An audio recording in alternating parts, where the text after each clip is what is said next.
अहम खबर आपके साथ शेयर करेंगे। काबुल में पाकिस्तानी सिफारती हुकाम पर फायरिंग हुई है। सिफारती जराए के मुताबिक फायरिंग उस वक्त हुई जब नाज़िमुल उमूर चहलकदमी कर रहे थे।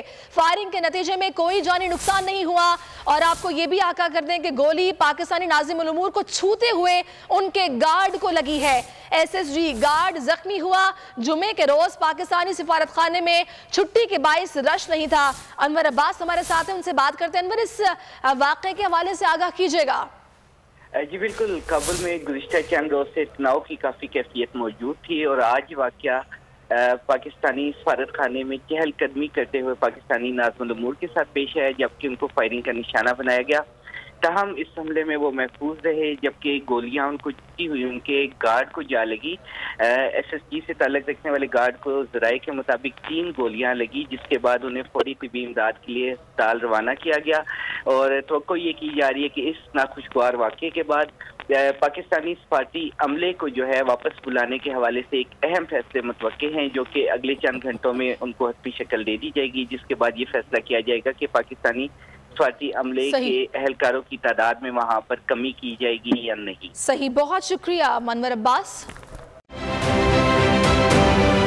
आप ये समझें, ये जो हक है ना, हक पे खड़े रहना और हक को बोलना, ये दूर से लगता है तन्हा हो गए लोग। आप खान साहब को देखें, तन्हा दिखाई देने, सारी जमातें मिलकर उनके खिलाफ हैं, लेकिन आज भी पाकिस्तान की आवाम उस हक की आवाज़ के पीछे जो है 80% से ज़्यादा आवाम उनके साथ है। सेम एग्जैक्टली इसी तरीके से बोल की कहानी है भाई, बिल्कुल अलग आपको तन्हा दिखाई देगा, हर जगह आपको खड़ा हुआ नजर आएगा, हटेगा नहीं किसी चीज़ से। और उसके साथ भी 80% आवाम अगर आज आप देखें तो उसे बोल दिख रही है।